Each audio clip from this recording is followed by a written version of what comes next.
एक बार फिर से आज के रविवारी आराधना में मैं आप सभी का स्वागत करता हूं और आप सभी को जय मसीह की कहता हूं। परमेश्वर पिता का धन्यवाद हो कि प्रभु के अनुग्रह से हमें एक और बार ये मौका मिला कि हम परमेश्वर की उपस्थिति में इकट्ठे हो सकें और परमेश्वर के पवित्र नाम को ले सकें और परमेश्वर के नाम को महिमा दे सकें। आज के इस पवित्र दिन में हम वर्चुअल संडे वर्शिप में सम्मिलित होने जा रहे हैं। तो आइए अपने ध्यान को अपने यहोवा परमेश्वर की ओर लगाएं और परमेश्वर के वचन में से कुछ वचन पर ध्यान करके हम प्रार्थना के साथ आज की आराधना को शुरू करेंगे। भजनकार अपने भजन में इस प्रकार से कहता है, यहोवा के लिए एक नया गीत गाओ क्योंकि उसने आश्चर्य कर्म किए हैं। उसके दाहिने हाथ और पवित्र भुजा ने उसके लिए उद्धार किया है। यहोवा ने अपना किया हुआ उद्धार प्रकाशित किया। उसने अन्य जातियों की दृष्टि में अपना धर्म प्रकट किया है। उसने इजराइल के घराने पर की अपनी करुणा और सच्चाई की सुधि दी है और पृथ्वी के सब दूर दूर देशों ने हमारे परमेश्वर का किया हुआ उद्धार देखा है। हे सारी पृथ्वी के लोगों, यहोवा का जय जयकार करो, उत्साहपूर्वक जय जयकार करो और भजन गाओ। वीणा बजा बजा कर यहोवा का भजन गाओ, वीणा बजा बजा कर भजन का स्वर सुनाओ। परमेश्वर वचन के पढ़े सुने जाने पर आशीष दे। आइए प्रार्थना करें। हमारे सर्वशक्तिमान पिता परमेश्वर अनुग्रहकारी दयालु प्रभु जी, तेरे चरणों में खुदावन अपने सरों को झुकाते हैं, धन्यवाद देते हैं आज के दिन के लिए जो तूने हमें दिखाया है। प्रभु आज की आराधना में खुदावन हम तुम यहोवा परमेश्वर को अपने बीच में आमंत्रित करते हैं। खुदावन के प्रभु तेरी उपस्थिति हमारे साथ, हमारी इस आराधना में पिता परमेश्वर हमारी सहायता और मदद करें। अपनी उपस्थिति से पिता परमेश्वर हमें आशीषित करें और खुदावन होने दें कि हमारे द्वारा गाए जाने वाले गीतों से, की जाने वाली प्रार्थनाओं से और पिता परमेश्वर आज तेरे दास के जरिए से पिता परमेश्वर प्रभु जी, जब खुदावन तेरे वचन के भेदों को हमारे सामने रखा जाता है, इन सब के द्वारा पिता परमेश्वर तुझ महान परमेश्वर पिता की महिमा होने पाए और खुदावन हम आशीष पाने वाले हो सकें। खुदावन जब हम इस वर्चुअल वर्शिप में एक बार फिर से सम्मिलित हो रहे हैं, आज की इस वर्चुअल वर्शिप में खुदावन पवित्र आत्मा हमारी सहायता और मदद करे ताकि खुदावन जब हम पिता परमेश्वर प्रभु जी इस YouTube चैनल के माध्यम से खुदावन की आराधना करते हैं तो खुदावन हमारा आराधना का किया जाना तुझे ग्रहण योग्य ठहरे और तेरे पवित्र नाम की महिमा हो। धन्यवाद के साथ प्रार्थना तेरे बेटे हमारे मुक्तिदाता यीशु मसीह के नाम से मांगते हैं, आमीन। आइए प्रभु की तारीफ करें और गीत गाएं। गीत की संख्या 152। धन्यवाद सदा प्रभु क्रिस्त तुझे तेरे सम्मुख शीश नवाते हैं, हम तेरी आराधना करने को दरबार में तेरे आते हैं। गीत की संख्या 152। धन्यवाद सदा प्रभु क्रिस्त तुझे। धन्यवाद सदा प्रभु क्रिस्त तुझे तेरे सन्मुख शीश नवाते हैं, हम तेरी आराधना करने को दरबार में तेरे आते हैं। धन्यवाद सदा प्रभु क्रिस्त तुझे। धन्य वीरों का इस मंडली के तेरे नाम पे जो बलिदान हुए, धन्य वीरों का इस मंडली के तेरे नाम पे जो बलिदान हुए, हम उनके साहस त्याग को ले, हम उनके साहस त्याग को ले नित आगे बढ़ते जाते हैं। धन्यवाद सदा प्रभु क्रिस्त तुझे। जिस क्रूस पे तेरा रक्त बहा संसार के पापी जन के लिए, जिस क्रूस पे तेरा रक्त बहा संसार के पापी जन के लिए, उस क्रूस ध्वजा से प्रेम तेरा, उस क्रूस ध्वजा से प्रेम तेरा हम दुनिया में फैलाते हैं।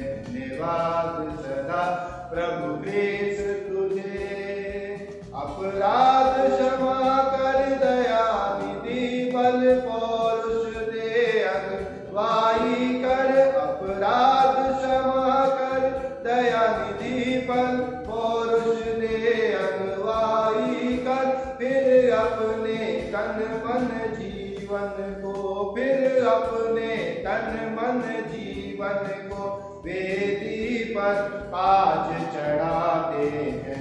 धन्यवाद सदा प्रभु कृष्ण तुझे, तेरे सन्मुख शीश नवाते हैं। हम तेरी आराधना करने को दरबार में तेरे आते हैं। धन्यवाद सदा प्रभु कृष्ण तुझे। इस समय होगा कि हम नए नियम का पाठ पढ़ेंगे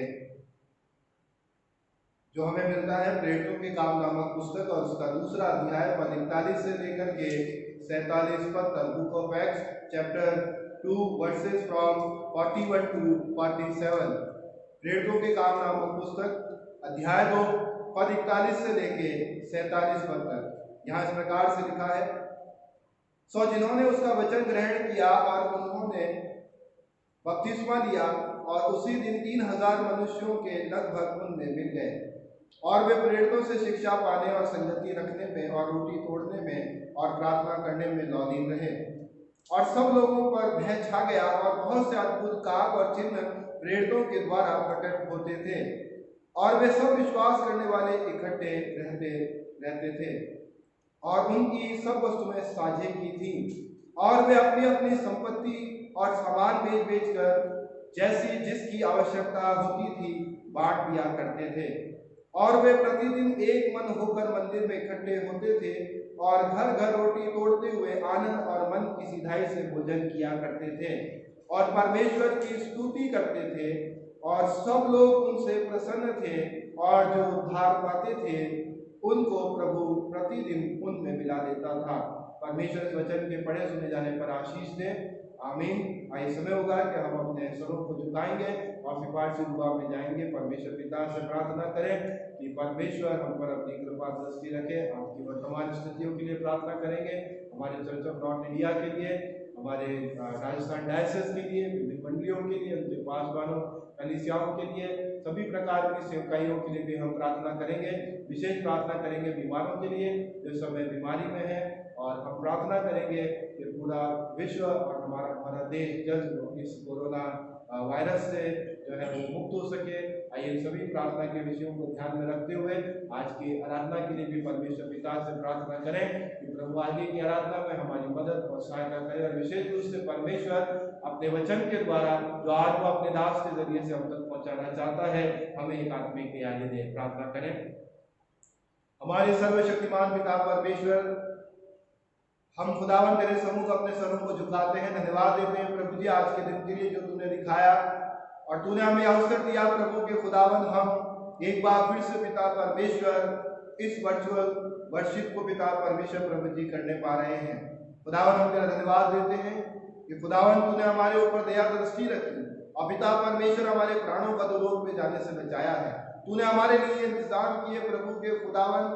हम पिता परमेश्वर अपने जब घरों में हैं और पिता परमेश्वर प्रभु जी एक महामारी के कारण पिता परमेश्वर अपने घरों से निकल करके पिता परमेश्वर तेरे भवन में नहीं पहुंच पा रहे और खुदावन तेरे घर में उपस्थित होकर तेरी आराधना नहीं कर पा रहे हैं, लेकिन खुदावन ऐसे समय के लिए भी प्रभु तूने पिता परमेश्वर जो माध्यम तैयार किए हैं उन माध्यमों और साधनों का उपयोग करके पिता परमेश्वर हम तो जीवते परमेश्वर की आराधना करते हैं। हमारी प्रार्थना पिता परमेश्वर प्रभु जी तमाम टेक्नोलॉजी पर, तमाम पिता परमेश्वर माध्यमों पर और उन लोगों के ऊपर खुदावन जिनके जरिए से पिता परमेश्वर हमें खुदावन ये फेलोशिप करने का मौका मिल रहा है, संगति करने का मौका मिल रहा है, तेरी आराधना करने का मौका मिल रहा है। हम आशीष की और खुदावन बरकत चाहते हैं, दुआ करते हैं खुदावन इस समय अपने चर्च ऑफ नॉर्थ इंडिया के लिए, CNI सिनेट के लिए, हमारे आदरणीय मॉडरेटर साहब के लिए, तमाम पिता परमेश्वर प्रभु जी चर्च ऑफ नॉर्थ इंडिया के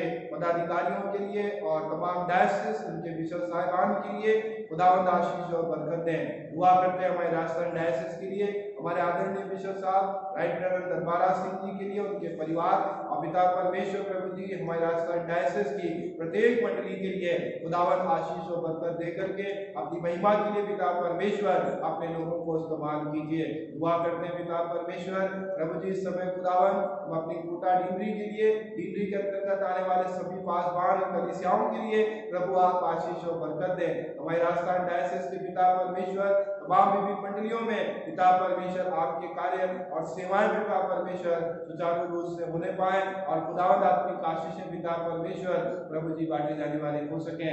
दुआ करते हैं खुदावंद इस समय अपने देश के लिए, हमारे देश के प्रधानमंत्री, राष्ट्रपति, हमारे राज्य के मुख्यमंत्री, तमाम कैबिनेट मंत्रियों के लिए, तमाम प्रशासनिक अधिकारियों के लिए और पिता परमेश्वर हर एक खुदावंद तेरे दास और दासी के लिए जो पिता परमेश्वर निस्वार्थ भाव से पिता परमेश्वर देश को खुदावंद संभाल रहे हैं और पिता परमेश्वर कठिन परिस्थितियों में अपनी सेवाएं पिता परमेश्वर दे रहे हैं। प्रभु आप उन्हें आशीष और बरकत दे और खुदावंद की जिंदगियों के द्वारा पिता परमेश्वर अपनी महिमा दे और उन्हें भी सुरक्षा दे खुदावंद, ताकि खुदावंद इन देश के वर्तमान हालातों के लिए जो भी पिता परमेश्वर प्रयास किए जाते हैं उनमें निश्चित रूप से सफलता मिलने वाली हो सके। अब अपने देश के लिए प्रार्थना करते हैं। जब खुदावंद ये कोरोना वायरस पिता परमेश्वर प्रभु जी दिन प्रतिदिन बढ़ता और फैलता जाता है, खुदावंद इन हालातों को नियंत्रित करें। अब पिता परमेश्वर जल्द खुदावंद हमारे देश पर संपूर्ण विश्व को खुदावंद इस महामारी से मुक्त कीजिए, ताकि पिता परमेश्वर हर एक जन पिता परमेश्वर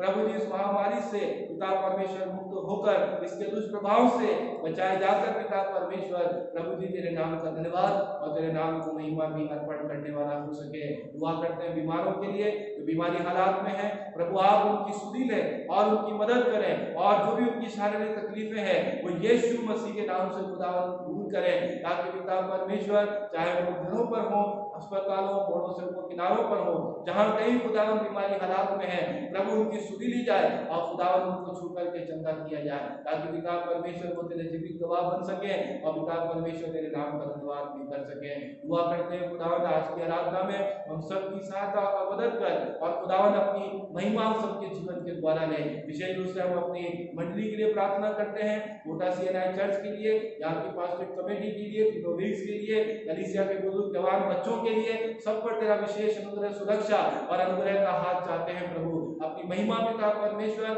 अपने लोगों के जीवन के द्वारा ले और खुदावंद उनके नाम को पिता परमेश्वर प्रभु जी खुदावंद आशीष और बरकत दीजिए, ताकि खुदावंद प्रभु जी वो तेरे नाम को धन्यवाद और जय जयकार कर सके। विशेष प्रार्थना करते हैं खुदावंद इस समय पिता परमेश्वर आज के तेरे जीवित वचन के लिए जो खुदावंद तेरे दास के जरिए पिता परमेश्वर हम तक पहुंचने हैं और खुदावंद वचन तेरा है, पवित्र आत्मा की प्रेरणा से रचित है और पवित्र आत्मा की सहायता जब तक हमें ना मिले तब तक हम तेरे पवित्र वचन के गहरे भेदों को खुदावंद सीख और समझ नहीं सकते। इसलिए पवित्र आत्मा का दान वरदान दे, ताकि पिता परमेश्वर हम तेरे पवित्र वचन को जब प्रचार किया जाए खुदावंद हम बड़े मन से पिता परमेश्वर उसे संभालने वाले और ग्रहण करने वाले बन सके। अपने खादिम को भी दूध अभिषेक देकर के अपने वचन की मनादी और सेवा के लिए पिता परमेश्वर इस्तेमाल करना, बाकी वक्त में प्रभु सबकी सहायता, मदद और अगुवाई करना, आशीष और बरकत देना। तेरा विशेष अनुग्रह प्रभु जी, तेरी दया दृष्टि खुदावन तेरे लोगों के साथ बनी रहे और तेरे पवित्र नाम की महिमा निरंतर हमारे जीवन से होती रहे। धन्यवाद के साथ प्रार्थना तेरे बेटे हमारे मुक्तिदाता यीशु मसीह के नाम से मांगते हैं, आमीन। आइए एक और स्थान से हम परमेश्वर के वचन में से पढ़ेंगे। दूसरा पाठ भी हमें नए नियम से ही मिलता है और हम उसे पढ़ेंगे। पहला पतरस की पत्री और उसका पहला अध्याय और उसके पहले अध्याय के 3 वचन से लेकर 9 वचन तक पढ़ा जाएगा। पतरस की पहली पत्री और उसका पहला अध्याय पद 9 से लेकर 3 से लेकर के और 9 पद तक। पहला पतरस पहला अध्याय 3 से 9 पद में यहाँ इस प्रकार से लिखा है, हमारे प्रभु यीशु मसीह के परमेश्वर और पिता का धन्यवाद हो, जिसने यीशु मसीह के मरे हुओं में से जी उठने के द्वारा अपनी बड़ी दया से हमें जीवित आशा के लिए नया जन्म दिया, अर्थात एक अविनाशी और निर्मल और अजर मिरास के लिए जो तुम्हारे लिए स्वर्ग में रखी है, जिनकी रक्षा परमेश्वर की सामर्थ्य से विश्वास के द्वारा उस उद्धार के लिए जो आने वाले समय में प्रकट होने वाली है की जाती है।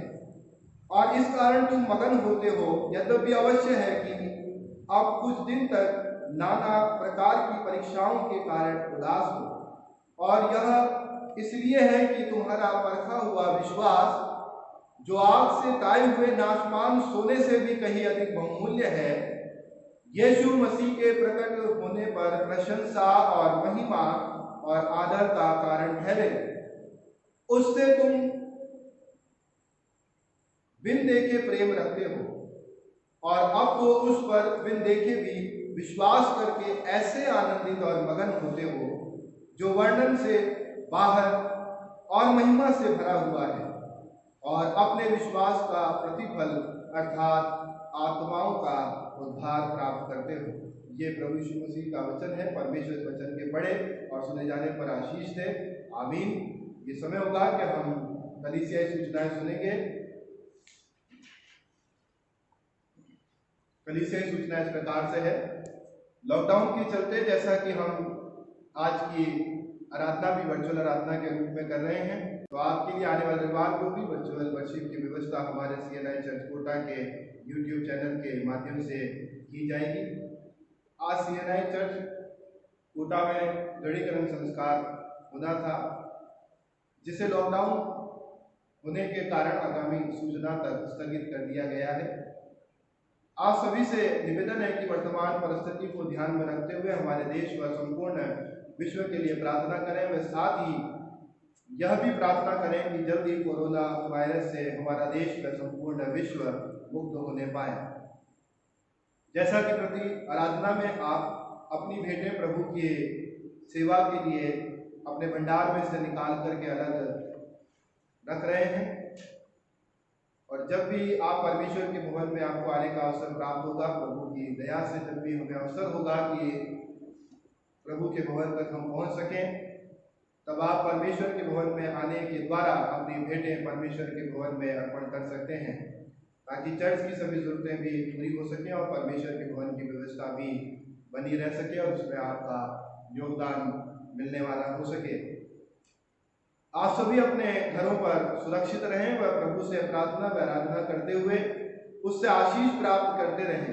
यदि हमारी कलीसिया के किसी भी भाई बहन को इस कठिन परिस्थितियों में किसी भी प्रकार की परेशानी का सामना करना पड़ रहा है, तो वह मुझसे या चर्च सचिव श्री संदीप पॉल से संपर्क कर सकते हैं। चर्च कमेटी जरूरतमंद भाई बहनों की हर संभव मदद करने का पूरा प्रयास कर रही है, व निकट भविष्य में भी प्रयासरत रहेगी कि जो जरूरतमंद लोग हैं उनकी सहायता की जा सके। यदि परमेश्वर आप में से किसी को भी ऐसी बोझ देता है कि जो जरूरतमंद भाई बहन हैं उनकी मदद की जाए आपके जरिए से आर्थिक सहायता देने के द्वारा, तो आप मुझसे या चर्च सचिव श्री संदीप पॉल साहब से संपर्क कर सकते हैं और आप अपनी मदद जो है वो चर्च के माध्यम से आप लोगों तक पहुंचा सकते हैं। यदि और कोई सूचना होगी तो समय रहते हुए आप तक पहुंचाई जाएगी। परमेश्वर आप सभी को आशीष और जिनके जन्मदिन और विवाह की वर्षगांठ सप्ताह में है उनके नाम इस प्रकार से हैं: mister Alexander Solomon, mister Ashish Samuel, mister Donald Patunda, mister Praveen Kumar, mister Raviraj Robinson, mister Sushil Janvier, mister Victor Massey, mister Vijay Justin, missus PV Anand, missus Salome Peter John, missus Shobha Loyal, baby Aashna Charan, baby Christina William.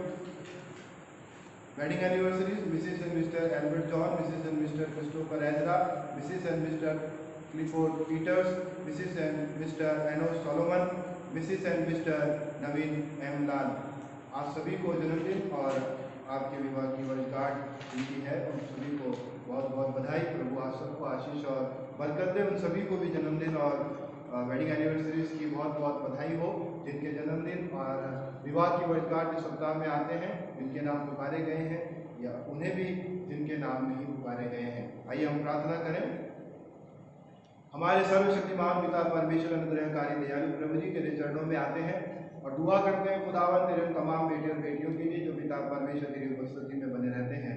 धन्यवाद देते हैं खुदावन उन सभी लोगों के लिए जिनके नाम खुदावन आपके हुजूर में पुकारे गए और जिनके जन्मदिन खुदावंद इस सप्ताह में है और जिनकी विवाह की वर्षगांठ पिता परमेश्वर सप्ताह के अंदर आती है, वही प्रार्थना है प्रभु आप उन्हें आशीष और बरकत दीजिए और उनके व्यक्तिगत जीवन में, उनके पारिवारिक जीवन में और वैवाहिक जीवन में पिता परमेश्वर आशीष और बरकतें उन्हें दीजिए।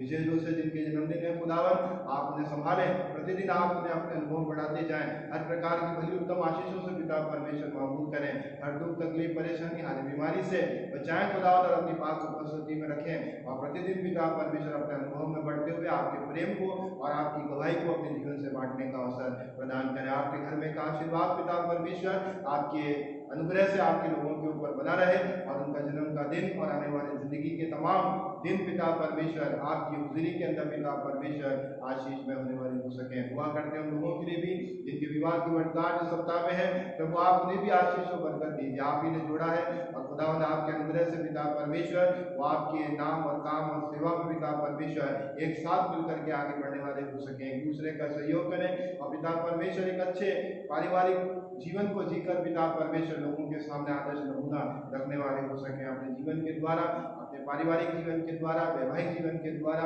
खुदावन आपकी गवाही दे सके और खुदावन आपके नाम को ऊंचा उठाने वाले हो सके।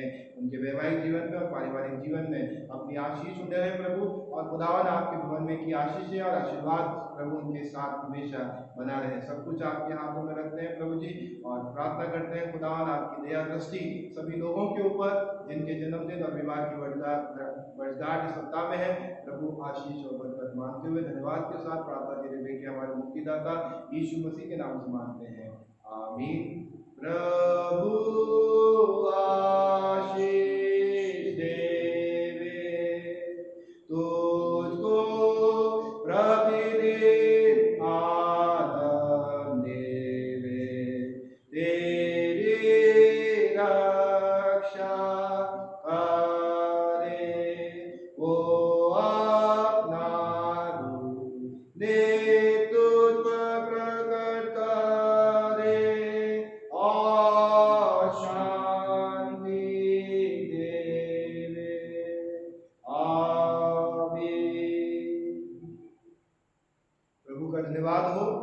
आराधना में हम आगे बढ़ेंगे और सुसमाचार का पाठ पढ़ने के लिए निकालेंगे। संत यूहन्ना रचित सुसमाचार उसका 20वां अध्याय पद 19 से लेकर के 31 पद तक। संत यूहन्ना रचित सुसमाचार 20 अध्याय 19 पद से लेकर के और 31 पद तक। Gospel according to Saint John chapter 20 verses beginning from 19 to 31। और यहाँ संत यूहन्ना रचित सुसमाचार उसके 20 अध्याय के 19 पद से 31 पद में सुसमाचार में इस प्रकार से लिखा है। उसी दिन जो सप्ताह का पहला दिन था, संध्या के समय, जब वहां के द्वार जहां चेले थे यहूदियों के डर के मारे बंद थे, तब यीशु आया और बीच में खड़ा होकर उनसे कहा तुम्हें शांति मिले। और यह कहकर उसने अपना हाथ और अपना पंजर उनको दिखाए। तब चेले प्रभु को देखकर आनंदित हुए। यीशु ने फिर उनसे कहा तुम्हें शांति मिले, जैसे पिता ने मुझे भेजा है वैसे ही मैं भी तुम्हें भेजता हूँ। यह कहकर उसने उन पर फूंका और उनसे कहा पवित्र आत्मा लो, जिनके पाप तुम क्षमा करो वे उनके लिए क्षमा किए गए हैं, जिनके तुम रखो वे रखे गए हैं। परंतु 12 में से एक व्यक्ति अर्थात थोमा जो दिदमुस कहलाता है, जब यीशु आया तो उनके साथ न था।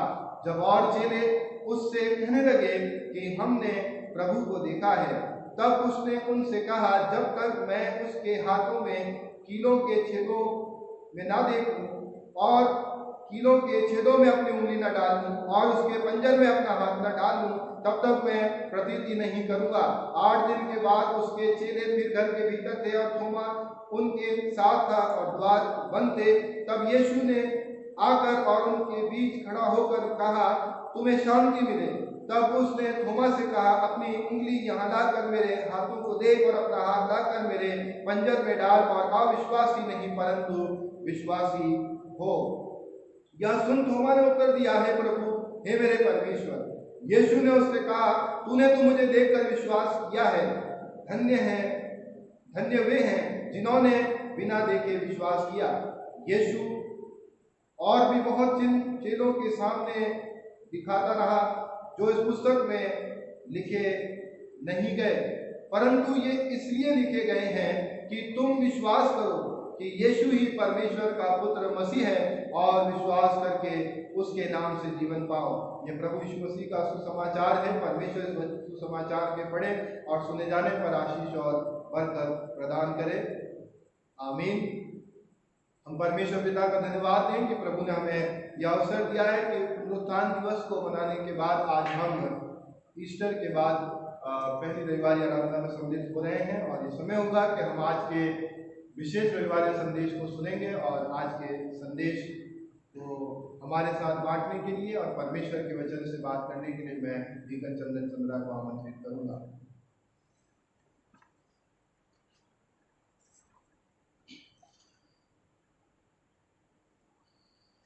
प्रभु यीशु मसीह के मीठे और मधुर नाम में आप सबको जय मसीह की। परमेश्वर पिता का धन्यवाद हो, उसने एक बार फिर से पवित्र दिन दिखाया कि परमेश्वर के नाम की हम स्तुति और उसके नाम की महिमा कर सकें। ईस्टर के बाद ये पहला रविवार जब हम परमेश्वर की आराधना कर रहे हैं, ये मौका दिया है कि इस वर्चुअल सर्विस के द्वारा हम जहाँ भी हैं वहाँ से आराधना में शामिल हो सकते हैं।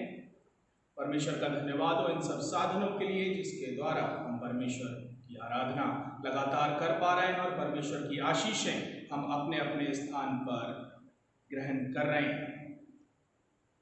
आज सुसमाचार का पाठ आपके सामने पढ़ा जा चुका है जो कि हमें मिलता है यूहन्ना रचित सुसमाचार उसका 20वां अध्याय। जब ये पढ़ा गया तो ये इस बात को दर्शाता है कि प्रभु यीशु मसीह के पुनरुत्थान के बाद की कहानी है ये, जब लोग विश्वास नहीं कर पा रहे थे, लोग यकीन नहीं कर पा रहे थे कि वो जो है जीवित हो गया है या उसने मृत्यु पर जय पा ली है। और जो आज हमें थीम मिला है, जो हमारी लेक्शनरी के हिसाब से है, वो थीम है joy and peace, power and new life are given through the resurrection of Christ. आनंद, शांति, सामर्थ और नया जीवन हमें दिया गया है यीशु मसीह के पुनरुत्थान के द्वारा। इससे पहले कि हम वचन में जाएं, हम ये जानने की कोशिश करेंगे कि आखिर पुनरुत्थान के द्वारा हमें ये सारी चीजें जो है joy, peace, power and new life क्या दर्शाती हैं। और जब हम वचन में जाएंगे उससे पहले हम अपने मनों को तैयार करें ताकि हम आज के वचन को समझ सकें और सीख सकें कि प्रभु हम सबसे क्या बातचीत करना चाहता है। आइए हम प्रार्थना करें। हमारे जीवित महान दयालु पिता परमेश्वर प्रभु जी, एक बार पुनः आपके चरणों में आते हैं खुदावन, आज के पवित्र दिन में खुदावन कि आपके नाम की स्तुति, आपके नाम की महिमा खुदावन इस वर्चुअल वर्शिप के द्वारा की जाए। प्रभु जी धन्यवाद के साथ खुदावन हम आपसे विनती और प्रार्थना करते हैं खुदावन, जितने भी इस वर्चुअल सर्विस में शामिल हैं प्रभु जी, पवित्र आत्मा का दान सबको दीजिए पिता परमेश्वर, और जितने भी आने वाले समय में शामिल होंगे उनको भी पिता परमेश्वर आप अपना अभिषेक दीजिए ताकि खुदावन ये वचन प्रभु जी समझने की सामर्थ और पिता परमेश्वर बुद्धि हम सबको प्राप्त हो सके। खुदावन एक बार पुनः प्रभु जी अपने लिए विनती और प्रार्थना करना चाहता हूँ प्रभु जी, चाहता हूँ मेरे होठों को छुइए प्रभु जी, हृदय के विचारों को शुद्ध करिए ताकि पिता परमेश्वर, बोलने वाला मैं नहीं परंतु आपका आत्मा हो कि आज का वचन हम सबसे क्या बातचीत करना चाहता है। खुदावन पिता परमेश्वर इन वचनों के द्वारा हम अपना जीवन बिताने वाले बन सकें बड़े विश्वास के साथ खुदावन कि आप हमारे साथ में सर्वदा रहेंगे। सब कुछ आपके चरणों में रख के विनती हमारे उद्धार करता है खुदावन यीशु के नाम से। बीते रविवार हमने ईस्टर पर्व मनाया है और हम जानते हैं कि ईस्टर पर्व यानी कि पुनरुत्थान का दिन, जब यीशु मसीह ने मृत्यु पर विजय पाली, और जब विजय पाली तो आप देखेंगे एक घटना हुई थी बीते रविवार जिस घटना के बारे में हमारे पादरी साहब ने बताया था। और एक जगह पर मैं ध्यान खींचना चाहता हूँ, उस कब्र पर जिस पे प्रभु यीशु मसीह रखे गए थे, दुनिया की एकमात्र कब्र जो अभी भी खाली है, जो इस बात का संकेत है, जो इस बात को दर्शाती है कि यहाँ पर जो व्यक्ति गाड़ा गया था, यहाँ पर वो व्यक्ति जो मर के चला गया था, वो दोबारा से तीसरे दिन जी उठा। कुछ बातें इस खुली कब्र से निकलकर सामने आई कि वो कब्र आखिर हमें क्या दर्शाती है। वो कब्र जो दर्शाती है, पहली चीज मैं आपको बता दूं कि जो अभी मैंने थीम का टॉपिक जो आपको बताया उसमें 4 चीजें हैं, जिसमें से पहली चीज जो है जॉय एंड पीस, यानी कि आनंद और शांति। जब ये खुली कब्र जो सुसमाचार का पाठ आपके सामने पढ़ा गया 20वां अध्याय यूहन्ना का, उसके 19 पद से 31 पद तक, वहां पर लिखा है कि यीशु मसीह अपने चेलों के बीच में जाकर पहुंच गए। द्वार बंद थे, चारों तरफ से कोई व्यवस्था नहीं थी कि किधर से कोई भी आ सके, लेकिन चेले अंदर मौजूद थे और प्रभु यीशु मसीह बीच में खड़े हो गए। और आगे जब उसमें आप देखेंगे तो वहां पर लिखा है कि चेले जो हैं, 20वीं आयत में लिखा है, चेले ये सुनकर कि प्रभु यीशु मसीह जीवित हो गए हैं और उन्होंने कहा कि देखो मेरे हाथों को देखो, मेरे पंजर को देखो। ये सारी चीजें सुनकर चेले आनंदित हुए। जो बात मैं बताना चाहता हूं इस टॉपिक्स की, जॉय एंड पीस, कि वो चेले आनंदित हुए। दूसरी जो बात है इस थीम में वो है पावर। ये खुली हुई कब्र है, ये सामर्थ्य दिखाती है परमेश्वर की, जिस सामर्थ्य को दुनिया का कोई डॉक्टर नहीं दिखा सकता, कोई व्यक्ति नहीं दिखा सकता। केवल वो तभी संभव हो सकती है जब परमेश्वर चाहे, यानी कि मृत्यु पर विजय। जब तक परमेश्वर अपनी सामर्थ्य नहीं दिखाएगा वो आप नहीं कर सकते। ये दर्शाती है खुली कब्र, परमेश्वर की सामर्थ्य को दर्शाती है कि वो मृत्यु पर भी विजय पा सकता है। और जो चौथी बात टॉपिक में है वो है न्यू लाइफ, नया जीवन। कब्र खुली, व्यक्ति बाहर आ गया, यानी कि प्रभु यीशु मसीह उस कब्र से बाहर आ गया, यानी कि नया जीवन मिल गया। प्रभु यीशु मसीह की अगर आप लाइफ देखेंगे तो उन्होंने भी मुर्दों को जिंदा कर दिया, लाजर को कब्र से बाहर निकाल दिया, जो दर्शाती है कि नया जीवन मिल गया। आज इन्हीं बातों पर जो है हम परमेश्वर का वचन सुनेंगे कि प्रभु जो है हमसे क्या बातचीत करना चाहता है। पहली चीज जो सामने आई वो जॉय एंड पीस। पहली बात जो मैं बताना चाहता हूं कि जब हम परमेश्वर में हैं और परमेश्वर हम में है, वो हमें ऐसी शांति प्रदान करता है जैसी कोई भी नहीं कर सकता। दुनिया का कोई व्यक्ति आपको शांति नहीं दे सकता सिवाय उस परमेश्वर के। ढांढस, तसल्ली आपको साथ लोग दे सकते हैं, लेकिन जिस प्रकार की शांति प्रभु देता है उस प्रकार की शांति कोई और नहीं दे सकता। अभी सुसमाचार का पाठ पढ़ा गया, इसके सुसमाचार पाठ के दौरान यूहन्ना रचित सुसमाचार उसका 20वां अध्याय 19 पद से और 31 पद अगर आप देखेंगे तो यीशु मसीह ने 3 बार यहीं पर कह दिया कि शांति तुम्हें मिले। 3 बार इस पूरे जो सुसमाचार का पाठ पढ़ा गया है, 3 बार प्रभु यीशु मसीह ने कहा कि तुम्हें शांति मिले। जबकि आप ये चीज नोटिस करिए कि वहां पर पूरा ग्रुप है। ग्रुप के लिए नहीं कह रहा है परमेश्वर, यानी कि इंडिविजुअल हमसे बात कर रहा है। इंडिविजुअल परमेश्वर कह रहा है कि तुम्हें शांति मिले। और जब हम शांति की बात करते हैं तो हम देखते हैं आज हमारे जीवन कैसे हैं। जीवनों में तमाम तरीके की परेशानियां हैं, तमाम तरीके की दिक्कत है, तमाम तरीके के हम उलझनों में फंसे हुए हैं, लेकिन हमें शांति कौन दे सकता है? वो जीवित परमेश्वर जो उस खुली कब्र से निकल आया। वो कह रहा है कि तुम्हें शांति मिले। पहली बात मैं बताना चाहता हूं कि उसके जैसी शांति कोई नहीं दे सकता। जो पहली बात मैं बताना चाहता हूं शांति और जॉय से, वो ये कि उसके जैसी शांति कोई नहीं दे सकता। यूहन्ना रचित सुसमाचार उसका 14 अध्याय उसके 27वें पद में लिखा है कि मैं तुम्हें शांति दिए जाता हूं, अपनी शांति देता हूं, जैसा संसार देता मैं तुम्हें नहीं देता। तुम्हारा मन व्याकुल ना हो और ना डरे। ये प्रभु यीशु मसीह का वादा है, प्रॉमिस है। वो ये कह रहा है कि मैं तुम्हें शांति दिए जाता हूं, अपनी शांति देता हूं, और कहता है जैसी शांति तुम्हें संसार देता है मैं वैसी नहीं देता। और आप देखेंगे कि संसार हमें किस तरीके की शांति देता है। संसार की जो शांति है वो कुछ पल की है। कोई व्यक्ति आपके पास आया, जितनी देर रहा उतनी देर उसने तसल्ली दी और वो चला गया, बस वही मोमेंट है आपके पास शांति उतनी देर की। कोई भी चीज आपको जरूरत है घर में, परमेश्वर ने प्रोवाइड करा दी, शांति उतनी देर की है कि अब ये चीज मुझे मिल गई। वो सर्वदा की शांति नहीं है जो कोई भी सांसारिक व्यक्ति आपको दे सके। कुछ पल की शांति तो आपको इन सांसारिक चीजों से मिलेगी, लेकिन यहां परमेश्वर कह रहा है कि मैं तुम्हें शांति ऐसी देता हूं जैसी संसार नहीं देता। तुम ना डरो ना मन व्याकुल हो, परमेश्वर ये बात कही। और ठीक पुनरुत्थान के बाद यहां चेलों को दिखाई दे रहा है और कह रहा है तुम्हें शांति मिले। और ये सुनकर परमेश्वर के चेले आनंदित हुए, बाइबल बताती है।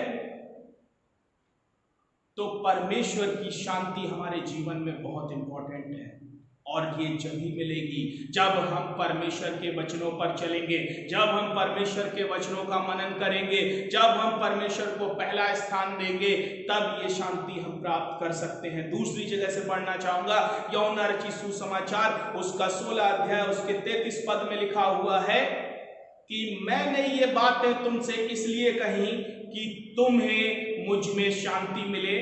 संसार में तुम्हें कलेश होता है, परंतु ढांढस बांधो, मैंने संसार को जीत लिया है। ये बातें प्रभु यीशु मसीह ने जब कही जब वो क्रूस पर चढ़ाया भी नहीं गया था, और ये बातें पहले से ही वो इंडिकेट कर रहा है कि मैंने संसार को जीत लिया है, और इसलिए मैं ये बात तुमसे कहता हूं कि तुम्हें शांति मिले।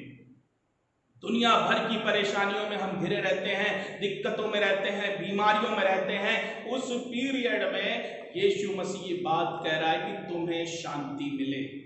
और शांति हमें जब ही मिलेगी जब हम परमेश्वर की बात मानेंगे। लिखा है कि तुम्हें संसार में कलेश होता है, लेकिन मैंने संसार को जीत लिया है। जिस दिन ये बात हम समझ गए, जिस दिन हम ये बात मान गए कि परमेश्वर ने संसार को जीत लिया है और हमें अब परमेश्वर के रास्ते पर चलना है, परमेश्वर की बातों को मानना है, तब जो है हमारा जीवन सफल होगा, और तब हम वो शांति जो है प्राप्त कर पाएंगे जो शांति की बात यीशु मसीह कर रहा है। यही नहीं, जब आप देखेंगे ये बात बहुत पहले यशाया नबी की किताब में लिख दी गई थी। जब 700-800 साल पहले ये भविष्यवाणी यशाया नबी ने लिखी, तो मैं बताना चाहूंगा यशाया नबी की किताब उसका 53 अध्याय उसके 5वें पद में लिखा हुआ है कि हमारी शांति के लिए ही उस पर ताड़ना पड़ी। ये आज प्रभु यीशु मसीह ये बात कह रहा था, लेकिन ये 800 साल पहले ही लिखी जा चुकी थी कि हमारी शांति के लिए ही प्रभु यीशु मसीह पर ताड़ना पड़ी। इसका सीधा इंडिकेशन ये है कि हमारे जीवनों में शांति नहीं थी, कि हमारी वजह से प्रभु यीशु मसीह पर ताड़ना पड़ी कि हमको शांति मिल सके। यही नहीं, यशाया नबी की किताब उसका 9 अध्याय उसके 6 पद से लेकर और 7वां ए पद अगर आप पढ़ेंगे, वहां भी भविष्यवाणी में जो है इंडिकेशन मिला है। और वो ये है कि जब भविष्यवाणी प्रभु यीशु मसीह के जन्म की हुई तो वो कुछ इस प्रकार से थी कि हमारे लिए एक बालक उत्पन्न हुआ है, एक पुत्र हमें दिया गया है और प्रभुता उसके कांधे पर होगी। उसका नाम अद्भुत युक्ति करने वाला, पराक्रमी परमेश्वर, अनंत काल का पिता और शांति का राजकुमार रखा जाएगा।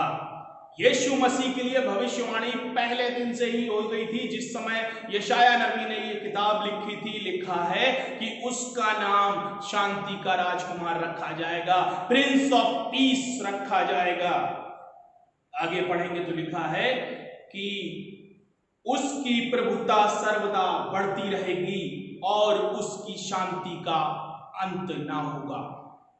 ये 800 साल पहले लिखी जा चुकी थी बात कि उसकी शांति ऐसी होगी जिसका कोई अंत नहीं होगा। कोई एंड नहीं है, एवरलास्टिंग, जो कभी खत्म नहीं हो सकती। परमेश्वर ऐसी शांति की बात कर रहा है। ये आज नहीं, बहुत पहले लिखी थी, लेकिन बस परमेश्वर इसको दोहरा रहा था, पूरा कर रहा था जो कलाम पढ़ा गया इसमें। इसीलिए 3 बार उसने ये बात को बोला कि तुम्हें शांति मिले, शांति और जॉय। दूसरी बात जो मैं बताना चाहता हूं वो ये कि जो हमें मिलती है इसमें, वो है परमेश्वर की सामर्थ। जब हम सामर्थ की बात करते हैं तो सामर्थ का सीधा अर्थ है पावर, और पावर हमें जब ही मिलेगी जब हमारे पाप क्षमा हो जाते हैं, हमारे गलत काम खत्म हो जाते हैं, जब हम परमेश्वर के नजदीक होते हैं, परमेश्वर की बातों पर चलते हैं, परमेश्वर के वचन को मानते हैं, वो सामर्थ हम तभी पा सकते हैं। और यहां पर आप देखेंगे यूहन्ना रचित सुसमाचार उसका 20 अध्याय और उसके 23वें पद में लिखा है, एक अधिकार जो है, एक सामर्थ जो है परमेश्वर अपने चेलों को दे रहे हैं। वो सामर्थ है, पहली चीज तो उनको पवित्र आत्मा दे दी, जैसे ही उनके ऊपर फूका कि ये लो पवित्र आत्मा। दूसरी चीज जो उनको सामर्थ मिली वो ये थी, 23वें पद में लिखा है कि जिसके पाप तुम क्षमा करो वे उनके लिए क्षमा किए गए हैं, और जिनके तुम रखो उनके रखे गए हैं। कितनी बड़ी सामर्थ उसने चेलों को दे दी कि परमेश्वर कह रहा है तुमसे कि तुम अगर अपराध क्षमा करोगे तो ही होंगे, नहीं तो नहीं होंगे। कितने जन हम ये सामर्थ पाए हुए हैं, कितने लोगों पर परमेश्वर ने फूका है कि पवित्र आत्मा लो और ये पावर तुम्हारे पास होगी। आज हम बड़े शान से कह देते हैं साहब कि हम तो पवित्र आत्मा पाए हुए हैं, हमको तो परमेश्वर ने पवित्र आत्मा दी है, लेकिन क्या हम उस पवित्र आत्मा का सही प्रयोग कर रहे हैं? क्या जो सामर्थ्य हमें मिल रही है हम उसका सही प्रयोग कर रहे हैं? जब हम पढ़ते हैं पहला कुरिन्थियों उसका पहला अध्याय 18वें पद में लिखा हुआ है, क्योंकि क्रूस की कथा, बहुत ध्यान से सुनिएगा, क्योंकि क्रूस की कथा नाश होने वालों के लिए मूर्खता है, परंतु हम उद्धार पाने के लिए परमेश्वर की सामर्थ है। यहां क्लियर लिखा है, क्रूस की कथा नाश होने वालों के लिए मूर्खता है, परंतु हम उद्धार पाने वालों के लिए परमेश्वर की सामर्थ है। अगर हम इस बात पर यकीन करते हैं कि वो हमारे लिए मरा, हमारे लिए कुचला गया, हमारे लिए क्रूस पर चढ़ाया गया, जब हम यकीन करते हैं तो उद्धार पाने वालों के लिए ये परमेश्वर की सामर्थ है जो हमें और आपको मिलेगी या मिल रही है। जब इस बात को हम जान जाएंगे तब ये हम समझ पाएंगे कि परमेश्वर की सामर्थ हमारे पास है। परमेश्वर की सामर्थ को समझना अलग बात है। लोग बहुत सी बार ये कह देते हैं कि पवित्र आत्मा जब होगी तब सामर्थ, दोनों अलग अलग चीजें हैं। पवित्र आत्मा तो है ही है अपने आप में सामर्थी, उसका तो कोई मुकाबला किसी से नहीं है, लेकिन इसके अलावा एक सामर्थ और है जो परमेश्वर की ओर से हमें मिलती है, और वो जो है सिर्फ और सिर्फ परमेश्वर दे सकता है और कोई नहीं दे सकता। दूसरी जगह से बताना चाहूंगा, दूसरा तीमुथियुस उसका पहला अध्याय उसका 7 पद अगर आप पढ़ेंगे तो लिखा है, क्योंकि परमेश्वर ने हमें भय की नहीं परंतु सामर्थ और प्रेम और संयम की आत्मा दी है। परमेश्वर ने हमें भय की नहीं, प्रेम, संयम और सामर्थ की आत्मा दी है।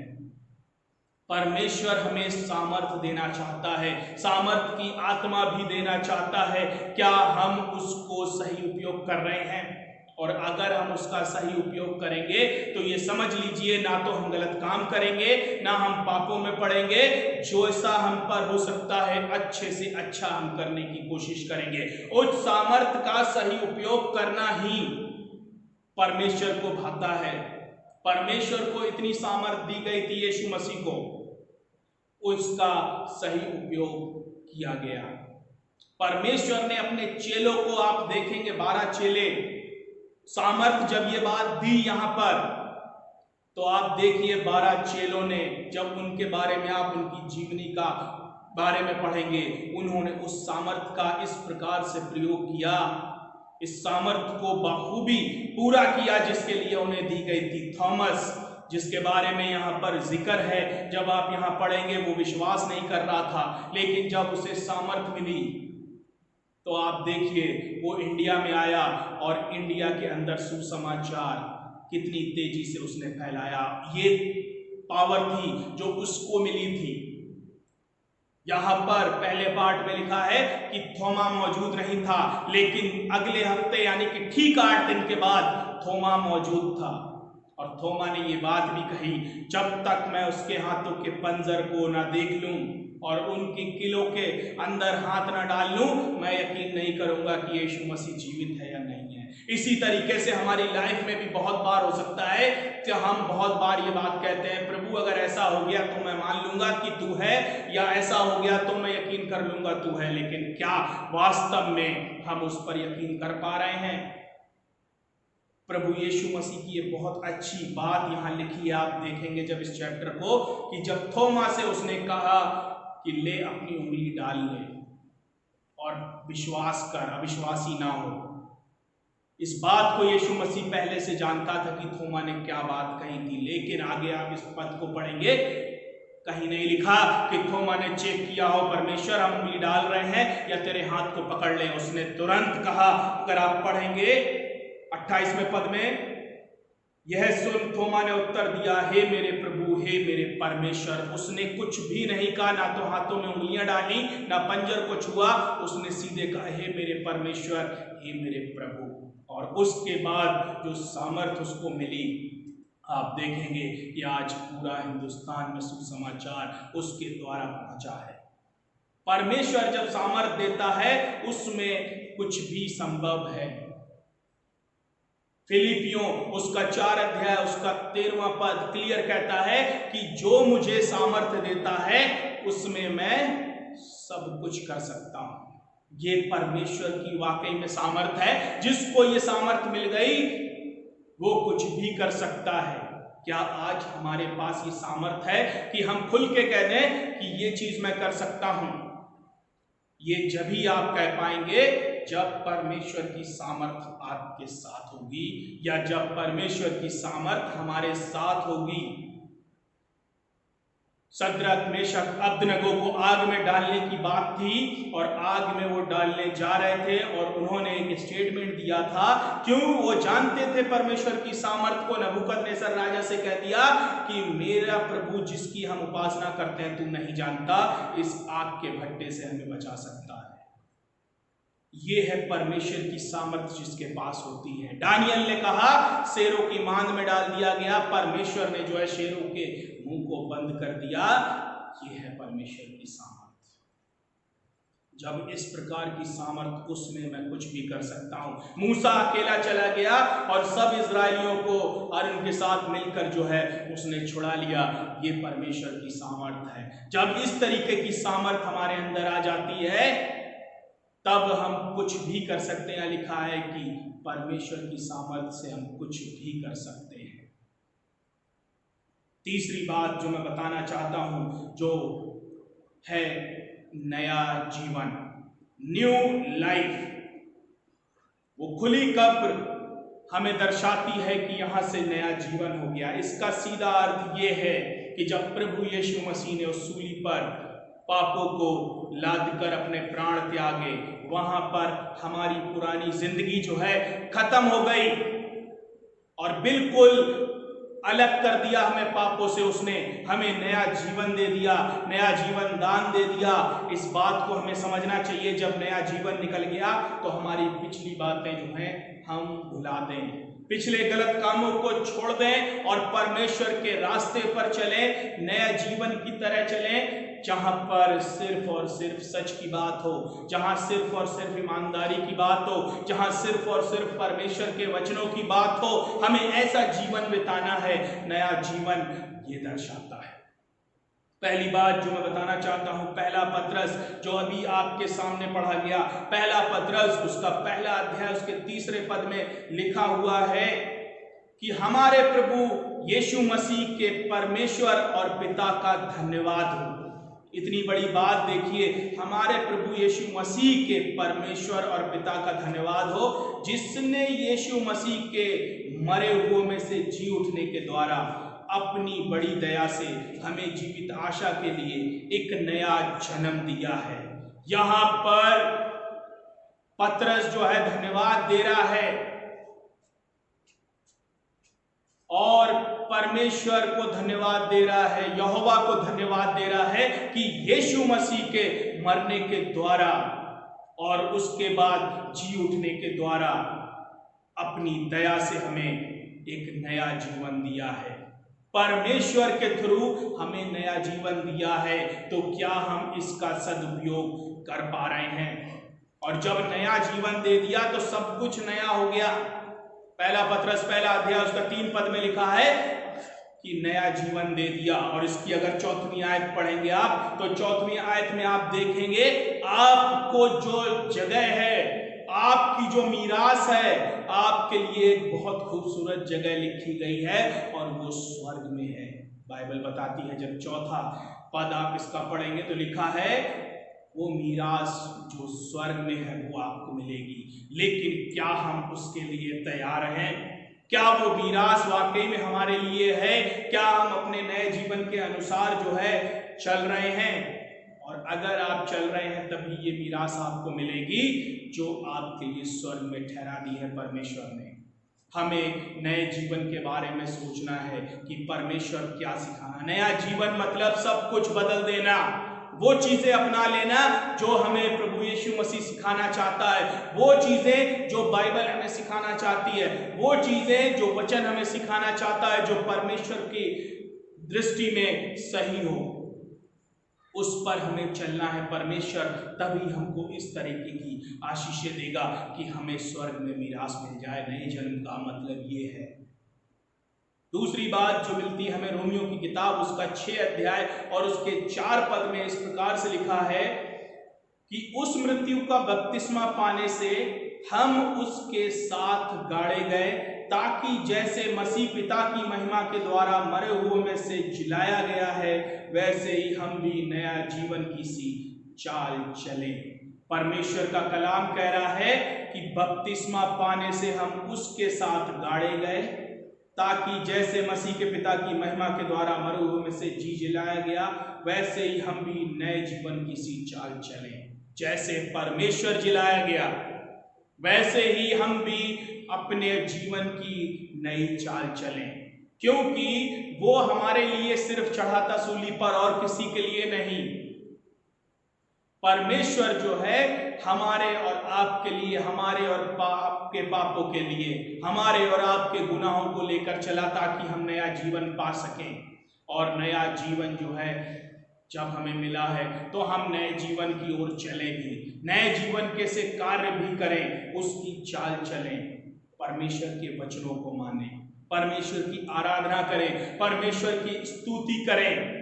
परमेश्वर जो है सब कुछ हमें देना चाहता है। जब हम परमेश्वर की ओर फिरें तो हम अपने मन से फिरें, ताकि हम परमेश्वर की स्तुति और महिमा कर सकें जिसके लिए उसने हमें ठहराया है। रोमियो की किताब उसका 15 अध्याय उसके 13वें पद में लिखा है कि परमेश्वर जो आशा का दाता है तुम्हें विश्वास करने में सब प्रकार के आनंद और शांति से परिपूर्ण करे, कि पवित्र आत्मा की सामर्थ्य से तुम्हारी आशा बढ़ती जाए। रोमियो की किताब उसका 15 अध्याय उसका 13वां पद जो ये बात को दर्शा रहा है, जो 3 बातें मैंने आपके सामने शेयर करी, पहली शांति और जॉय, दूसरी चीज सामर्थ, और तीसरी जो है नया जीवन। ये सारी चीजें इस आयत में कंक्लूड होती हैं, मिलती हैं, जो लिखा है परमेश्वर जो आशा का दाता है तुम्हें विश्वास करने में सब प्रकार के आनंद और शांति से परिपूर्ण करे, कि पवित्र आत्मा की सामर्थ्य से तुम्हारी आशा बढ़ती जाए। ये तीनों चीजें यहाँ पर पूरी होती हमें दिख रही हैं। जब हमारी आशा बढ़ेगी तो हमारा परमेश्वर हमें नए रास्ते दिखाएगा, नए जीवन दिखाएगा। परमेश्वर जो है हमें अद्भुत रीति से जो है आशीषित करना चाहता है जब हम परमेश्वर के वचनों पर चलेंगे उस प्रकार से, क्योंकि हमारा फर्ज बनता है कि हम जो है अपने आप को ठीक करें। बहुत बार ऐसा होता है, यहां पर परमेश्वर जो है इंडिविजुअली बात कर रहा है। जब आप इस बात को देखेंगे, हर एक को वचन दे रहा है कि तुम्हें शांति मिले, तुम्हें शांति मिले, तो इसका सीधा अर्थ है कि ये इंडिविजुअल इंडिकेट हो रहा है। तो ये हमारी जिम्मेदारी है कि जब हम अपने आप को इस काबिल बना लें, जब हमें नया जीवन मिल जाए, जब हमें शांति मिल गई, जब हमें सामर्थ्य मिल गई, तो हम उसका सही उपयोग करना जाने। ये ना हो कि दुनियावी चीजों में फंस के, ये ना हो इस संसार की चीजों में फंस के हम जो है कहीं न कहीं परमेश्वर से जो है अलगाव कर लें, परमेश्वर से जो दूर हो जाएं। हमें ऐसा जीवन बितानी है कि जैसा इस कलाम में लिखा है कि हमारे द्वारा बहुतों के जीवन बदल जाएं, बहुत से लोग आशीषें पाएं। हमें ऐसे निराश नहीं होना है या हार नहीं माननी है। जब हम अपने आप को बदलेंगे तो ये समझ लीजिए कि दुनिया आपको देखकर बदल जाएगी। जैसे उस यीशु मसीह की मृत्यु से और उसके पुनरुत्थान से हजारों लाखों करोड़ों लोग अपने आप में बदलाव ले आए हैं, हमारे जीवनों को भी देखकर लोग बदल सकते हैं। एक कहानी के जरिए से मैं अपने वचन को विराम दूंगा। कहानी कुछ इस प्रकार से है। एक बेटी और एक माँ होते हैं, उनके परिवार में कोई और नहीं होता है। बेटी बहुत छोटी होती है और माँ जो है उसका देखभाल करती है, उसको बढ़ाती है, पढ़ाती है। धीमे धीमे समय गुजरता जाता है और वो बेटी बड़ी हो जाती है। और जब वो बेटी बड़ी हो जाती है, कॉलेज में हो जाती है, तो आने जाने में उसको परेशानी होने लगती है। और वो परेशानी कुछ इस प्रकार से है कि वो अपनी जवानी में कदम रखती है और उसको कुछ लोग परेशान करते हैं, कुछ लोग उसको रास्ते में टोकते हैं, बातचीत करते हैं। तो वो इतना हताश हो जाती है लड़की, एक बार अपनी माँ के पास जाती है और कहती है, माँ मैं बहुत परेशान हो गई हूँ, लोग आते जाते मुझ पर कमेंट्स करते हैं, मुझे परेशान करते हैं, टोकते हैं, रोकते हैं। हम एक काम कर सकते हैं, क्या हम इस शहर को छोड़ दें? और अगर नहीं छोड़ सकते तो मेरा मन कर रहा है कि मैं सुसाइड कर लूँगी, यानी कि आत्महत्या कर लूँगी। माँ उससे कहती है कि अगर हम शहर छोड़ देंगे तो सिचुएशन तो वही रहेगी, तुम वैसे भी अकेली हो और दूसरे शहर में भी अगर हमें ये सामना करना पड़ गया तो क्या होगा। तो वो कहती है, आज मैं तुम्हें कुछ चीजें समझाना चाहती हूँ।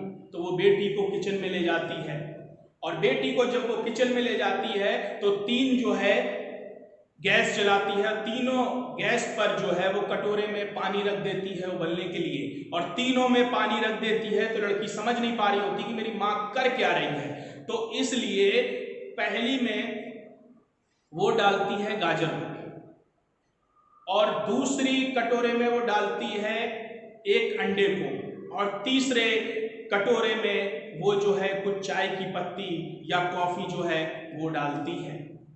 तो उसकी बेटी देख रही होती है कि ये माँ मेरी कर क्या रही है, मुझे कुछ समझ में नहीं आ रहा। तो कुछ देर बाद जब काम पूरा हो गया तो वो जो है कटोरों को टेबल पे रखती है और तब कहती है अपनी बेटी से कि अब तुम इसको समझो। पहला कटोरा जो गाजर का होता है, वो कहती है ये पानी जो है ये है संसार, ये हमारा दुनिया है जहां हम रहते हैं, और ये गाजर है। यानी कि हमारी स्थिति कभी कभी ऐसी होती है कि हम ऊपर से भी ठोस होते हैं और अंदर से भी ठोस होते हैं, जैसे गाजर है। लेकिन इस दुनिया के दबाव में या दुनिया की बातों में आप देखो, इसने अपने आप को जो है ढाल लिया। जैसी दुनिया है उसकी तरीके से अपने आप को इसने अंदर से भी घोल लिया और बाहर से भी घोल लिया। ऐसी हो गई है ये मुलायम, कोई फर्क नहीं पड़ता। दूसरा, उसने जब अंडे को देखा तो कहा देखो कुछ लोग ऐसे होते हैं अंदर से तो विनम्र होते हैं, नम्र होते हैं, लेकिन दुनियावी चीजों में फंस के वो अपने आप को अंदर से भी कठोर बना लेते हैं और बाहर से भी कठोर बना लेते हैं। लेकिन दुनिया पर कोई फर्क नहीं पड़ता। जब वो तीसरे कटोरे के पास जाती कि अब देखो इस कटोरे को सही से, उसने कहा क्या तुम तीनों कटोरों में क्या डिफरेंट लग रहा है? तो उसने ये कहा कि दोनों कटोरों का जो है पानी सेम रहा, लेकिन तीसरे कटोरे का जो है वो बदल गया। उसने कहा वेरी गुड, जब माँ ने कहा कि तुमने एकदम ठीक ऑब्जर्व किया है, लेकिन अब इसमें जो चाय पत्ती मैंने डाली थी उसका कलर देखो, क्या उसका कलर उतरा? उसने कहा नहीं, चाय पत्ती जिस कलर की थी एज इट इज ऐसी ही है, लेकिन पानी का रंग बदल गया। तो उसने कहा कि अपनी बेटी को जब समझाया कि अब समझो इस बात को कि अपने आप को बदलो, दुनिया बदल जाएगी। समय जरूर लगेगा लेकिन दुनिया जो है बदल जाएगी। जैसे इस चाय की पत्ती ने अपना रंग दूसरों पर चढ़ा दिया, ये दुनिया यानी कि पूरा पानी जो है चाय की पत्ती का कलर हो गया, लेकिन पत्ती का कलर नहीं गया। लेकिन ऐसा ना हो कि दुनिया के चक्कर में आप अपने आप को बदल दो, आपका रंग चेंज हो जाए, आपका स्वभाव चेंज हो। जब खुद को बदलोगे तो दुनिया बदलने लगेगी। परमेश्वर ने ठीक वैसे ही काम किए थे, अपने आप को सबसे अलग बनाया था और देखा आपने धीमे धीमे धीमे लाखों लोग परमेश्वर के पीछे हो गए, करोड़ों लोग परमेश्वर की उपासना। आज भी परमेश्वर के काम ऐसे ही हैं कि लोग परमेश्वर के वचन से बदल रहे हैं, लेकिन हमारा परमेश्वर सेम एज इट इज वैसा ही है जैसा वचन में लिखा है। हमारी जिम्मेदारी है कि हम जो है दुनिया को बदलने की कोशिश करें इन वचनों के द्वारा। परमेश्वर हम सबको आशीषित करे। आइए हम प्रार्थना करें। हमारे जीवित महान दयालु पिता परमेश्वर खुदावन, एक बार पुनः प्रभु जी आपके चरणों में आते हैं, हृदय से धन्यवाद देना चाहते हैं आपकी तमाम आशीषों के लिए जो खुदावन आपने दिन प्रतिदिन दी है। हमको धन्यवाद देते हैं आज के कलाम के लिए जो पिता परमेश्वर आपकी ओर से ठहराया गया प्रभु जी। जब हमने आपके प्रभु जी वचन से सुना है खुदावन कि ये वचन पिता परमेश्वर खाली न जाए खुदावन, जो बातें हमने सीखी हैं पिता परमेश्वर शांति और आनंद, और पिता परमेश्वर सामर्थ, और खुदावन वो आनंद पिता परमेश्वर जो नया जीवन हमें प्रदान करता है प्रभु जी। जब हम इनके बारे में सीखते हैं खुदावन, हम सबों को ऐसा मन दे ताकि प्रभु जी ये वचन खाली न जाए, परंतु पिता परमेश्वर आपकी आत्मा के द्वारा बहुतायत से फले, ताकि खुदावन हमारा जीवन तो रोशन हो ही, साथ ही साथ प्रभु जी आने वाले समय में हम दूसरों की भी जिंदगियां इस वचन के द्वारा आशीषित कर सकें। बड़े विश्वास के साथ खुदावन आप हमारे साथ हैं, सर्वदा रहेंगे। इन परिस्थितियों के लिए भी एक बार पुनः प्रभु जी आपसे विनती और प्रार्थना करना चाहते हैं जो देश में है प्रभु जी। हम चाहते हैं खुदावन आप प्रभु जी अपना अनुग्रह इस पर डालिए खुदावन, जल्द से जल्द पिता परमेश्वर परिस्थितियों को नॉर्मल करिए, इस कोरोना वायरस को खत्म करिए, ताकि पिता परमेश्वर आपके लोग खुदावन आपके भवन में पहुंचकर एक साथ आप मिलकर आपके नाम की स्तुति और महिमा कर सकें। सब कुछ अपने हाथों में लीजिए। बड़े विश्वास के साथ खुदावन कि आप हमारे साथ हैं, सर्वदा रहेंगे। सब कुछ आपके चरणों में रख के विनती हमारे उद्धार करता खुदावन यीशु के नाम से मांगते हैं, आमीन।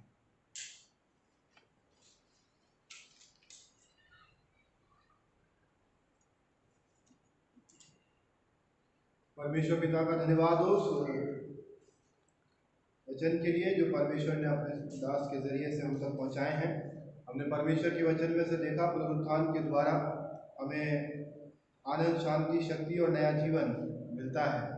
हमारे खुदावंद यीशु मसीह का जब पुनरुत्थान हुआ तो पुनरुत्थान के द्वारा हमने अपनी ज़िंदगी के अंदर आनंद पाया, शक्ति पाई, शांति पाई और नया जीवन पाया है। निश्चित ही मेरे अजीजों, जब हम प्रभु यीशु मसीह के पुनरुत्थान के द्वारा मिलने वाली इन आशीषों को अपने जीवनों में ग्रहण करते हैं तो हम एक नया जीवन प्राप्त करते हैं। और जब नए जीवन की सी चाल हम परमेश्वर के लिए चलते हैं, हमारी ज़िंदगियां जो है वो सदैव के लिए आशीषमय होती हैं। परमेश्वर इस वचन के द्वारा अपनी महिमा ले और अपने सेवक को भी आशीष और बरकत दे, और हमें भी ऐसे समझ बुद्धि ज्ञान से परिपूर्ण करे कि हम खुदावंद यीशु मसीह के पुनरुत्थान के जरिए से मिलने वाले आनंद, शांति, शक्ति और नए जीवन को अनुभव कर सकें और उसके द्वारा परमेश्वर को महिमा भी दे सकें। हम आराधना में आगे बढ़ेंगे और ये समय होगा कि हम परमेश्वर की महिमा के लिए गीत गाएंगे। गीत की संख्या है 334 नंबर गीत हम प्रभु की महिमा के लिए गाएंगे। मैं यीशु के साथ नूर में चलूँगा। और जब ये गीत गाते हैं तो मैं आप सभी से निवेदन करूंगा कि आप अपनी बेटे प्रभु के सेवा कार्य के लिए अलग कर सकते हैं। गीत की संख्या 334 नंबर, हिम नंबर 334, मैं यीशु के साथ नूर में चलूँगा, दिन और रात उसके पीछे मैं चलूँगा। मैं यीशु के साथ नूर में चलूँगा, दिन और रात उसके पीछे मैं चलूँगा, नूर में चलूँगा, पीछे चलूँगा, यीशु मेरा मासूम। चलते चलते नूर में यीशु के साथ, चलते चलते थामते यीशु के हाथ। नूर में मैं रहूंगा, फतेह पाऊंगा, मैं नूर में चलता चलूंगा। मैं यीशु के साथ नूर में चलूंगा, वो अंधेरी रात में न डरूंगा।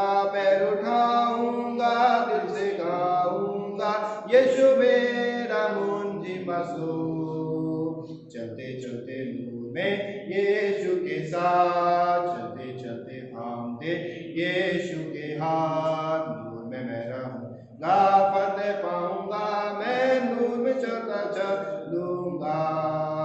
मैं यीशु के साथ नूर में चलूंगा। जब कभी आवाज उसकी सुनूंगा, उससे कहूंगा तुझे सब दूंगा, यीशु मेरा मुंजी मासूम। चलते चलते नूर में यीशु के साथ, चलते चलते थामते यीशु के हाथ। नूर में मैं रहूंगा, फतेह पाऊंगा, मैं नूर में चलता चलूंगा। मैं यीशु के साथ नूर में चलूंगा, कांपते कांपते रोज मदद पाऊंगा। रंजिया खुशी हो या नजदीक हो मौत, यीशु मेरा मुंजी मासूम। चलते चलते नूर में यीशु के साथ, चलते चलते थामते यीशु के हाथ। नूर में मैं फतेह पाऊंगा, मैं नूर में चलता चलूंगा। मैं यीशु के साथ नूर में चलूंगा, अपनी आँख उसकी तरफ लगाऊंगा। हाथ में ले सलीब, झंडा है अजीब, यीशु मेरा मुंजी मासूम। चलते चलते नूर में यीशु के साथ, चलते चलते थामते यीशु के हाथ। नूर में मैं रहूंगा, फतेह पाऊंगा, मैं नूर में चलता चलूंगा। आइए हम अंतिम प्रार्थना में चलेंगे, अपने सरों को खुदावंद की हुजूरी में झुकाएंगे और प्रार्थना करेंगे। उसके बाद प्रभु की प्रार्थना एक साथ मिलकर के कहेंगे, आशीष वचन ग्रहण करेंगे। उसके अंत में हम कोरस गाएंगे, कोरस संख्या 582, काश की यीशु की खूबियां मुझ में हो। और इसी प्रकार से हम परमेश्वर की आराधना को पूरा करेंगे। आइए अपने सरों को झुकाएं और दुआ मांगें। हमारे सर्वशक्तिमान पिता परमेश्वर, अनुग्रहकारी दयालु प्रभु जी, तेरे चरणों में खुदावंद अपने सरों को झुकाते धन्यवाद देते हैं। खुदावंद आज के आराधना करने का अवसर पिता परमेश्वर तूने हमें दिया कि प्रभु हम वर्चुअल संडे वर्शिप कर सके पिता परमेश्वर, और तेरे नाम को महिमा देते हैं, धन्यवाद देते हैं प्रभु तेरे पवित्र वचन के लिए जो तेरे दास के जरिए से हमने सुना कि खुदावंद यीशु मसीह के पुनरुत्थान के द्वारा हमें आनंद, शक्ति, शांति और नए जीवन की आशीष प्राप्त होती है। इन आशीषों को खुदावंद प्रभु यीशु मसीह के पुनरुत्थान के जरिए से प्राप्त करने के लिए और इन पर बने रहने और इन पर आगे बढ़ने के लिए हमारी मदद और सहायता करें और आशीष और बरकत दें, ताकि खुदावंद हम एक नई जिंदगी को पाएं और तेरे नाम को धन्यवाद भी देने वाले बन सकें। दुआ करते हैं खुदावंद, कितने भी लोगों ने खुदावंद अपने अपने भंडार से पिता परमेश्वर तेरे लिए भेंट पिता परमेश्वर अल्लाह की है प्रभु, उनकी भेंटों पर आशीष दीजिए, ताकि खुदावंद आने वाले दिनों में इन भेंटों का इस्तेमाल प्रभु तेरे भवन की व्यवस्था को बनाए रखने और खुदावंद उसके कामों को आगे बढ़ाने में किया जाने वाला हो सके। खुदावंद हम दुआ करते हैं प्रभु, जब हम प्रभु जी इस आराधना से पिता परमेश्वर प्रभु जी खुदावंद अपने आपको अलग करते हैं और पिता परमेश्वर प्रभु जी तेरी उपस्थिति में निरंतर आगे बढ़ते हैं, प्रभु आप हमारी मदद और सहायता करें, हमें आशीष और बरकत दीजिए। आराधना के पूर्ण होने पर प्रभु जी तेरी आशीष हमारे जीवन में हमारे साथ बनी रहे। विशेष प्रार्थना पिता परमेश्वर प्रभु जी पूरे देश में पिता परमेश्वर प्रभु जी कोरोना संक्रमण जो फैला हुआ है प्रभु, आप खुदावंद हर एक गाँव, हर एक शहर, हर एक कस्बे, हर एक इलाके को खुदावंद कोरोना के संक्रमण से मुक्त करें, ताकि जल्द स्थितियाँ सामान्य हो सके और खुदावंद हम सब मिल करके तेरे भवन में इकट्ठे होकर के तेरी आराधना करने पाए। हम लोगों के लिए भी प्रार्थना करते हैं जो खुदावंद हर स्तर पर पिता परमेश्वर प्रभु जी शुरुआत के स्तर से लेकर के बड़े स्तर तक प्रभु जी अपनी सेवाएं खुदावंद इस संक्रमण के बचाव के लिए पिता परमेश्वर दे रहे हैं और खुदावंद लोगों की सहायता कर रहे हैं, मदद पहुंचा रहे हैं प्रभु। हर एक खुदावंद उस माध्यम और स्रोत को खुदा आपकी आशीष और बरकत दे, आपका अनुग्रह हम सभी के साथ जीवन भर बना रहे, हम सभी आप में सुरक्षित रहें और अपने जीवन के द्वारा आपको महिमा देते रहें। धन्यवाद के साथ प्रार्थना तेरे बेटे हमारे मुक्तिदाता यीशु मसीह के नाम के वसीले से मांगते हैं, इसे सुनो ग्रहण कर पिता, आमीन। हमारे बाप तू जो आसमान पर है, तेरा नाम पाक, तेरी बादशाहत आए, तेरी मर्जी आसमान पर पूरी होती है, जमीन पर हमारे रोज की रोटियां जिस प्रकार तुम उसी बार को माफ करते हैं, क्योंकि हमारे कसम को माफ हमारी बारिश न पड़ने पर चिल्लाई से कि बादशाह कुदरत और हमेशा के लिए आमीन। और अब हमारे खुदा और यीशु मसीह का प्रेम, परमेश्वर पिता का प्रेम, पवित्र आत्मा की संगति, सहभागिता और आशीष है हम सब विश्वासी जन के साथ, संसार के प्रत्येक विश्वासी जन के साथ, विशेषकर प्रभु प्यारे पेटर बेटी के साथ उससे लेकर हमेशा हमेशा तक होती रहेगी।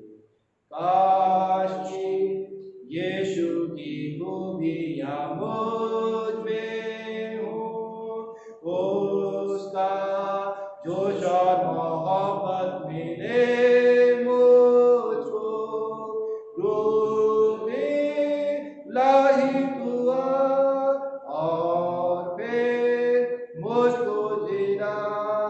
काश कि यीशु की खूबियां मुझ में हो। आमीन आमीन आमीन।